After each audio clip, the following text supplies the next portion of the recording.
नमस्कार छात्रों, बीए तृतीय वर्ष तृतीय प्रश्न पत्र की इस कक्षा में आप सभी का स्वागत है। तृतीय प्रश्न पत्र हिंदी के क्षेत्रीय भाषा साहित्य के अंतर्गत आज की कक्षा का प्रकरण है प्रेम पचीसी की व्याख्या का भाग 3। इससे पूर्व 2 कक्षाओं में हम महत्वपूर्ण कुछ छंदों की व्याख्या कर चुके हैं। चलिए प्रारंभ करते हैं तीसरे भाग की व्याख्या। सनेही जी कहते हैं कि वियोग की स्थिति में किस तरह से प्रेमी अपने प्रिय की याद में निरंतर घुलता रहता है, किस तरह वो अपने प्रियतम की प्रत्येक स्मृति को याद करके वियोग की अग्नि में जलता रहता है, इसी का सुंदर चित्रण किया है। सनेही जी कहते हैं, जानते जो यह हुई है दशा तो बलाए नैयों अपने सिर लेते। सनेही जी कहते हैं कि यदि मुझे पता होता कि प्रेम करने के पश्चात मेरा पाला निर्मोही प्रेमी से पड़ेगा और वो मेरे प्रेम को बीच में ही दगा दे जाएगा और मेरी ये दशा हो जाएगी, तो मैं इस बला को अपने सर पर नहीं लेती, अर्थात मैं इस प्रेम संबंध में आगे नहीं बढ़ती। ठानते जो मरिबो मन में करी और जुक्ति कहूँ मर लेते, कि यदि अर्थात प्रेम संबंध को निर्वाह करना कितना दुष्कर है कि वो जीते जी मरने के समान है। तो नायिका कहती है कि यदि हम मरने की मन में ठान ही लेते तो और भी कई युक्तियाँ थीं, उनका प्रयोग करके हम मृत्यु को वर लेते। होते सचेत हमें जुतो दिल आपन यो सहजे हरि लेते, कि यदि हम सचेत होते प्रारंभ से तो इस तरह से हम सहजता के साथ अपने मन का हरण नहीं कर देते, अर्थात अपने मन को किसी दूसरे के साथ दूसरे के हाथों में नहीं दे देते। देत जो पाँव स्नेह के पंथ करेजहु पाथर को कर लेते, कि यदि हम इस स्नेह के पंथ में अपना पैर देते तो अपने कलेजे को पहले ही पत्थर के समान कठोर कर लेते। कि यहाँ पे जो प्रेमिका है वो अपने प्रिय की निर्ममता से इतनी आहत है कि वो ये कहती है कि यदि हमें पता होता कि वियोग में मेरी ये दशा हो जाएगी तो मैं इस बला से सदा दूर ही रहती, इसे अपने सर पे नहीं लेती। और यदि मुझे मरने की इच्छा होती, हम ठान लेते कि हमें अपने प्राण देने ही हैं, तो और भी कई युक्तियाँ थीं, किसी भी का भी प्रयोग करके मैं अपने प्राण दे देती। इस प्रेम में पड़कर इस गति को तो नहीं प्राप्त होती। और मैं हमेशा यदि होशियार रहती, सजग रहती, तो मेरा हृदय इस तरह से इतनी सुगमता के साथ प्रेमी नहीं ले पाता। और यदि मैं इन बातों से पहले ही परिचित होती तो प्रेम के पंथ में पांव रखने से पहले मैं अपने हृदय को पत्थर की भांति कठोर कर लेती। पत्थर का कलेजा करना ये भी मुहावरा ही है। तो इस छंद में भी मुहावरेदार भाषा का प्रयोग किया गया है। अनुप्रास अलंकार द्रष्टव्य है। पहले अपनाए बनाए सगो दिलदार दगा अब देने लगे। प्रेमिका कह रही है कि पहले तो प्रेमी ने उसके साथ प्रेम का संबंध स्थापित किया, उसके मन में विश्वास जगाया, उसके मन में प्रेम की भावना को बल दिया और दिलदार दगाब देने लगे। और जब उसके मन में प्रेम दृढ़ हो गया तो वही प्रेमी उसके साथ विश्वासघात करने लगा, उसे धोखा देने लगा। करी चाह स्नेह ही बढ़ाए स्नेह और प्यार दगाब देने लगे, कि पहले तो प्रेम की भावना उत्पन्न की, स्नेह को बढ़ाया, और जब प्यार पूरी तरह से बढ़ चुका, पीछे लौटना संभव नहीं, तब वही प्रेमी अब प्रेमिका के साथ विश्वासघात करने लगा। पहुँची नहीं नाव पुकार पड़ी मझधार दगाब देने लगे, कि मेरी नाव अभी अपनी यथेष्ट स्थान पर नहीं पहुँच पाई, मझधार में पड़ी है और बीच मझधार में ही मेरा प्रेमी मुझको छोड़ गया, मेरे साथ विश्वासघात करने लगा। विश्वास में चाहिए ऐसो नहीं, तुम यार दगा अब देने लगे।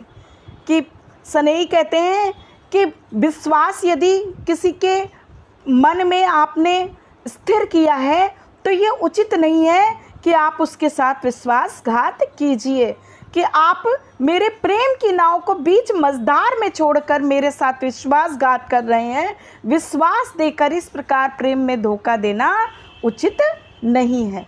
तो प्रेम में अविश्वास निंदनीय होता है। इस तथ्य को सामने रखा है स्नेही जी ने।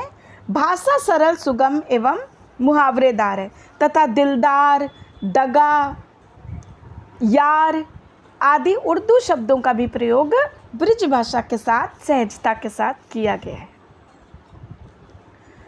अब इस छंद में स्नेही प्रेम की दुश्वारता, प्रेम के पंथ की विकटता को सामने लाते दिखाई दे रहे हैं। वे कह रहे हैं, प्रेम करे नर सो जग में, समुझे धर ऊपर मात नहीं।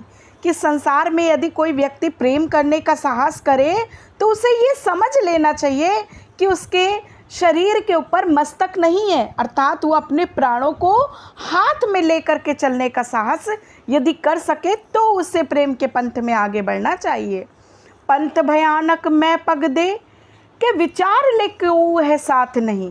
कि जब यदि वो इस पंथ पर, इस पथ पर आगे बढ़ने का निश्चय कर ही लेता है तो उसे ये विचार कर लेना चाहिए कि उसका साथ देने वाला यहाँ कोई भी नहीं है। अर्थात प्रेम के भयानक मार्ग पर आगे बढ़ने के समय कोई भी प्रेमी का साथ नहीं देता है।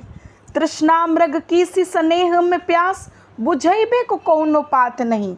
मृग तृष्णा, कि जिस तरह से रेतीले स्थानों में मृग तृष्णा की भावना होती है कि व्यक्ति को दिखाई पड़ता है दूर से कि पानी का स्रोत है और वो दौड़ता दौड़ता वहाँ पहुँचता है तो देखता है वहाँ पर रेत है, फिर उसे कुछ आगे लगता है कि जैसे पानी का स्रोत है, नदी है या जल है, वो फिर वहाँ तक जाता है तो उसके हाथ निराशा ही लगती है। तो उसी तरह ये प्रेम भी, स्नेह भी एक मृग तृष्णा है कि जहाँ पर सिर्फ प्यास बुझाने का भ्रम प्रतीत होता है, अर्थात वो सत्यता नहीं होती। तो यहाँ पे भी स्नेह की प्यास बुझाने का कोई मार्ग सामने नहीं होता है, बस व्यक्ति को एक भ्रम होता है कि उसकी प्यास बुझ जाएगी। और विशेष व्यथा को कहे अपनों मन आपने हाथ नहीं। कि भैया इससे बड़ी और व्यथा क्या हो सकती है कि अपने ही मन पर अपना अधिकार नहीं रह जाता। कि अर्थात इससे बड़ी तो कोई पीड़ा ही नहीं है कि अपना मन, जो कि अपने अनुशासन में, अपने अधिकार में रहना चाहिए, जब वही अपने हाथ में नहीं रहता, उस पर से ही हमारा नियंत्रण समाप्त हो जाता है, तो भला और किसी दूसरे व्यक्ति से अपेक्षा ही क्या की जा सकती है, और दूसरे व्यक्ति से सहायता की आशा भी क्या की जा सकती है। तो इस शैली में हम इस छंद में देखें तो जीवंत शैली का प्रयोग किया गया है, भाषा सरल तथा मुहावरेदार है, और कुछ इसी तरह का ही जो है वो तथ्य बोधा भी कहते हैं। वे कहते हैं कि प्रेम का पंथ कराल महा, तलवार की धार पे धावनो है। तो यहाँ इसी तरह का भाव स्नेही जी भी व्यक्त करते हैं कि भैया प्रेम करने के लिए बहुत अधिक साहस की आवश्यकता होती है। सुख सोच स्नेह करो न कबो, न तो अंत न तो लगी है अंत कलंक को टीको। कि भैया यदि किसी को जीवन में सुख की अपेक्षा है, सुख की भावना से वो प्रेम करने का साहस करता है तो उसे नहीं करना चाहिए, क्योंकि स्नेह के मार्ग पर आगे बढ़ने के साथ ही हमारे सुख से जीने की आशा छीड़ हो जाती है। कि यदि आप ये समझेंगे कि आपको प्रेम करके आनंद मिलेगा, सुख मिलेगा, तो इस भावना से प्रेम नहीं करना चाहिए, क्योंकि प्रेम के बाद तो अंत में मस्तक पर कलंक का टीका ही लगता है। क्योंकि समाज में भी हमारी जो है मर्यादा का हनन हो जाता है। इस तरह से कि सुख की भावना से प्यार करने वालों को ये समझ लेना चाहिए कि प्रेम करने के बाद अंत में कलंक ही मिलता है। पर ये नहीं प्रीति के फंदन में यह काम करे जम की फसरी को।